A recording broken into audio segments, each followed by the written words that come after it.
Hey everyone, this is Chelsea, and today I'm going to be making a chunky knit blanket. Here I am, I got my big chunky yarn. There's a lot of brands out there. I'll leave a couple links below for something that you guys could use to get you started. But the first thing you want to do is to make a simple slip knot. I have an extra video to that as well if you need an extra hand on getting your slip knot down. And then you're just going to create a chain. I'm going to put my fingers through the center of the slip knot and pull the chain out. And I'm going to keep doing that for 32 stitches. Try to count as you go so you don't have to go back and recount. I always do just to be sure so that my yarn goes the length that I want it to. But yeah, definitely try to count. 32 stitches should make a nice size throw blanket. This one should be about 55 inches by 60. What I'm using here is actually acrylic yarn, and I prefer acrylic because it's much easier to wash and maintain, and it does not shed like a lot of wool does. And as pretty as some of the wool looks, it's really not at all realistic to use in your everyday life. Those are purely decoration.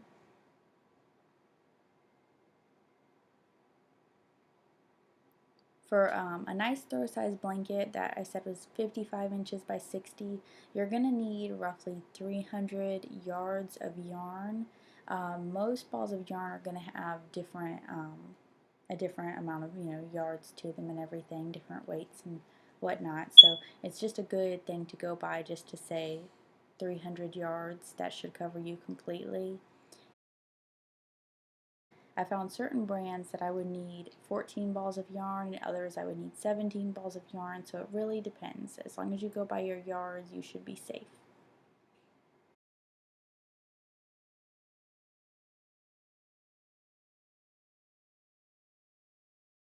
As you can see, I got a little confused here. I went ahead and took a couple of stitches out. Nothing was really wrong with it. Just if you're second guessing yourself, just go ahead and take the couple of stitches out and redo it. It doesn't hurt anything.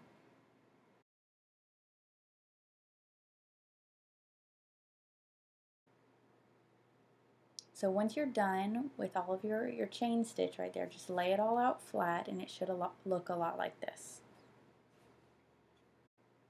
To start your next row, you're just going to reach into the center of your last stitch and pull the yarn right up through it. And just lay the stitch down.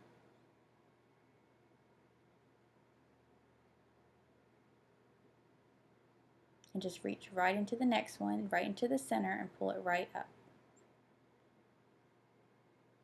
You just keep going down your row for all 32 stitches.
Once you get to the end of your row, then you're just going to go in the opposite direction doing the exact same thing.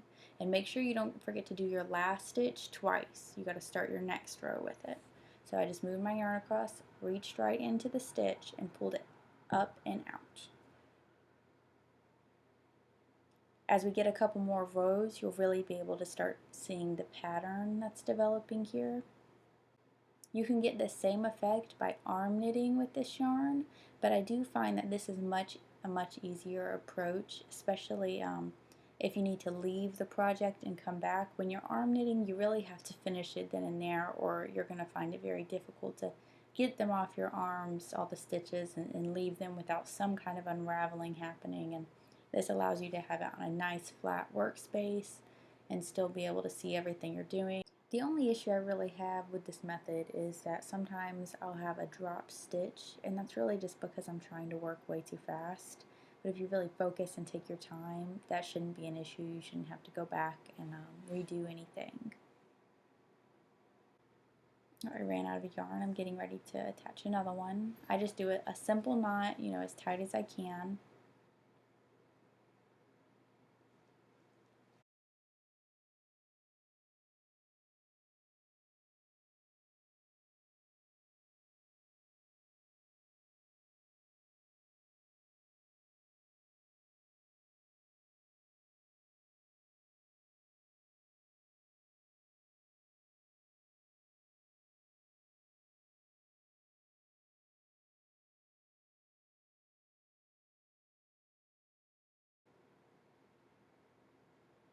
When you're doing a stitch and you have that knot in it from where you just tied it together, you should, if you at all possible, make it at the top of the loop, because the top of the loop is going to get hidden when you go back around for the next row. So that way the knot ends up in the back of the blanket and you won't see it on your nice pattern. Well, I'm getting ready to go ahead and speed through the rest of this, and I will catch up with you guys towards the end when I show you guys how to finish.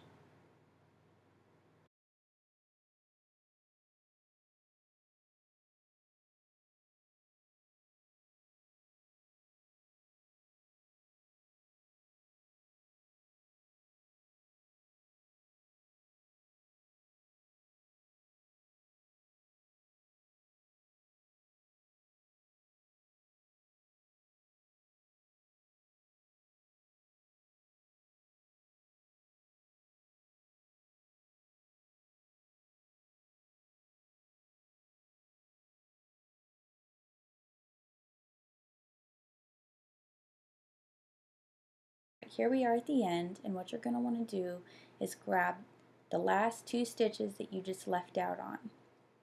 So I take those and I push them together evenly in my hands, and what you're going to want to do is take your working yarn and pull it up through the inside of those, as you can see me doing it right here, and push it up through those and out, just like you would be doing if you were ending regular knitting with your needles.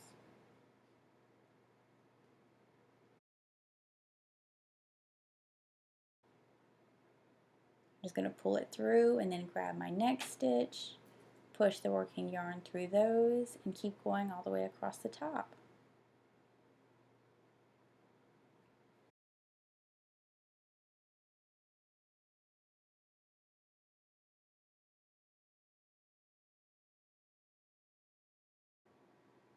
Another way of working with this yarn to make a chunky knit blanket is to have the very large knitting needles, and I actually have a pair of those. I went to Lowe's and I purchased this large dowel rod, and I sanded them down myself, but those are a little bit challenging to work with if you're not used to them, because after a while the blanket gets really heavy, so you do have to have a fair amount of upper body strength to maintain doing that for a while.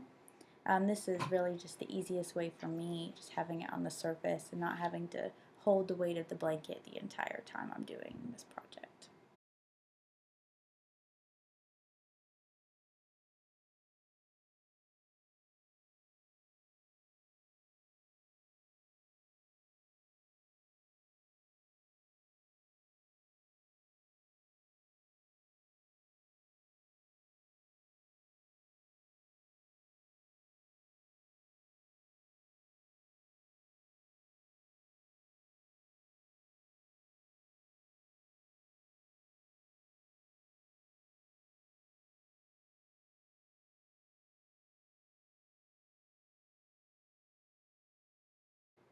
We're getting close to the end here.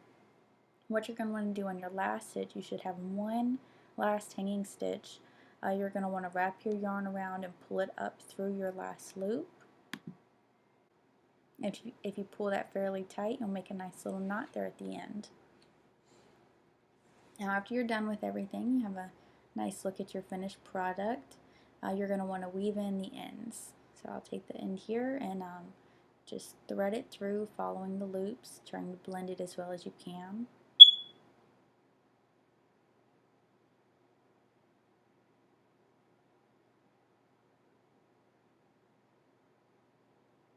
You're going to want to also go back to the end from the beginning of your project, from your slip knot, and weave that one in as well. Pull on that knot a little bit to make sure it's still tight and strong.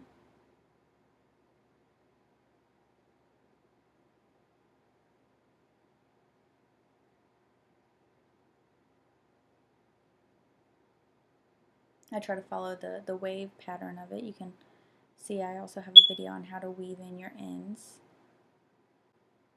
to make them at least a little bit more discreet.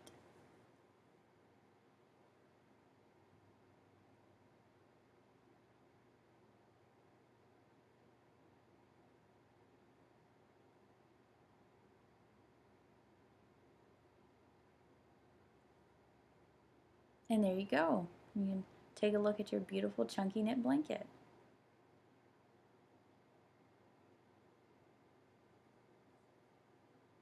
I hope this was helpful, and I hope you guys have a lot of fun making your blankets. If you have any questions at all, feel free to leave a comment below.